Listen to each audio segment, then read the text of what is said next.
Start. Sir నమస్కారం అండి. నా పేరు పవన్. నేను కర్నూలు బార్ నుండి 2010 నుంచి ప్రాక్టీస్ చేస్తున్నాను. నేను ఈరోజు మధ్యాహ్నం 1:30 ప్రాంతంలో నేను ఈ కర్నూలులో ఫోటోన్ పోలీస్ స్టేషన్కి ఒక ముద్దాయి గురించి, ఒక గంజాయి కేసులో అనుమానితంగా ఉన్న ఒక ముద్దాయి గురించి స్టేషన్కి వెళ్ళడం జరిగింది. వెళ్ళిన తర్వాత ఫోటోన్ స్టేషన్లో ఉన్న సిఐ గారు విక్రమ్ సింహ సార్ ముందు వెళ్ళి కూర్చొని మాట్లాడేటప్పుడు సిఐ గారు ఆ ముద్దాయికి సంబంధించి ఆధారాల గురించి అడిగిన దానికి ఏదన్నా ఉంటే లంచం ఇచ్చే విధంగా ఏదన్నా ఉంటే మాట్లాడండి, లేదంటే మీరు ఎందుకు వస్తారు స్టేషన్కి, కోర్టులో చూసుకోపోండి అన్నట్టు మాట్లాడారు.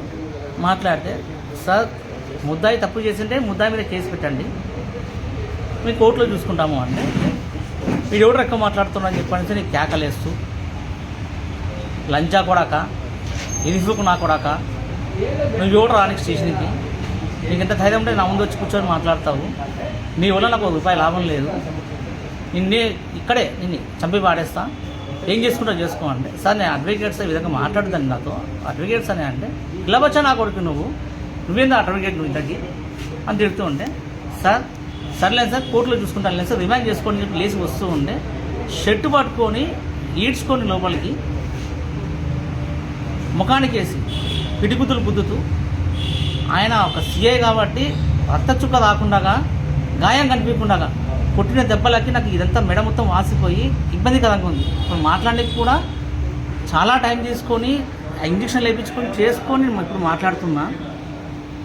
దాదాపు 10-15 సార్లు నాన్ స్టాప్గా కొట్టి ఈ అద్దాలు కూడా కింద పోయి పగిలితే మళ్ళీ గ్లాస్ వేయించుకొచ్చుకున్నాను.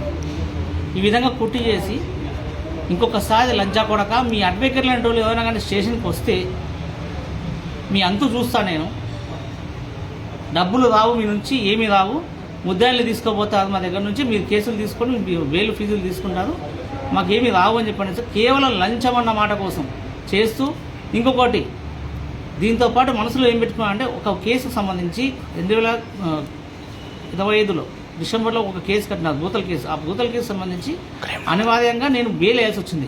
Crime number 389/25. దాంట్లో నేను A8 A9కి నేను యాక్సిడెంట్ బెయిల్ వేసాను. A8 వచ్చేసి అజ్జిబాయిన హరేంద్ర, A9 వచ్చేసి రూతుబాయి, ఆమె వచ్చేసి చిరుకులూరుపేట అడ్రస్. దానికి సంబంధించి పూర్తి అడ్రస్తో పాటు పోలీసులు పెట్టారు.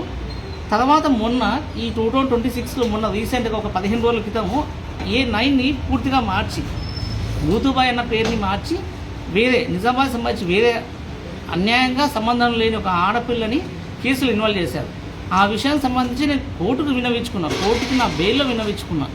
ఆ విన్నవించిన దాన్ని కూడా మళ్ళా లేవనెత్తి మేము చేసిన తప్పుల్ని నువ్వు కోర్టుకు చూపిస్తావా, దీనివల్ల మాకు ఎంక్వైరీ వస్తే మాకు ఇబ్బంది అవుతుంది, నేను ఇది పర్సనల్గా తీసుకుంటే నీ ఫ్యామిలీని ఉంచను, నీ మనుషుల్ని పెట్టిగా నేను చంపేస్తాను, ఇంతటితో ఈ విషయాన్ని వదిలేసి భయభ్రాంతులతో బతుకుతావా, మరసంగా వెళ్ళిపో, లేదంటే నీ మీద, నీ భార్య మీద, నీ ఫ్యామిలీ మెంబర్స్ మీద అక్రమ కేసులు పెట్టి నేను పర్సనల్గా తీసుకొని నేను భూమి మీద లేకుండా చేస్తాను అని భయభ్రాంతులు గురి చేసి, అయ్యా నేను బయటికి వెళ్ళినాక నేను ఏమీ చెయ్యనయ్యా అని ఆయన కాళ్ళ మీద పడి వేడుకున్న తర్వాత అప్పుడు నన్ను బయటికి పంపించడం జరిగింది.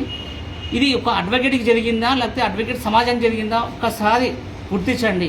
నాకు జరిగిన అన్యాయానికి దయచేసి సపోర్ట్ చేస్తే రేపు పొద్దున్న మాకు అడ్వకేట్, నాలాగే అడ్వకేట్ ఒక్కొక్కదే పోతారు. ఒక్కొక్క పోయినప్పుడు పోలీసులు చేసిన అన్యాయానికి ప్రశ్నించకపోతే నాలాగే ఏమీ కాకుండా భయభ్రాంతులకు గురై ఉండాల్సి వస్తుంది. నాకు ఇప్పుడు కూడా ప్రాణహాని ఉంది, ఆయన నన్ను ఏమన్నా చేస్తారేమో భయం ఉంది.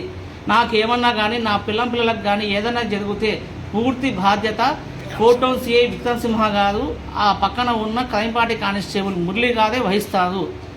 ఈ రోజు ఇప్పుడు నేను ఇంటికి వెళ్ళిన తర్వాత కూడా నాకు ఏం జరుగుతుందో భయంగా ఉంది, దయచేసి నాకు రక్షించండి.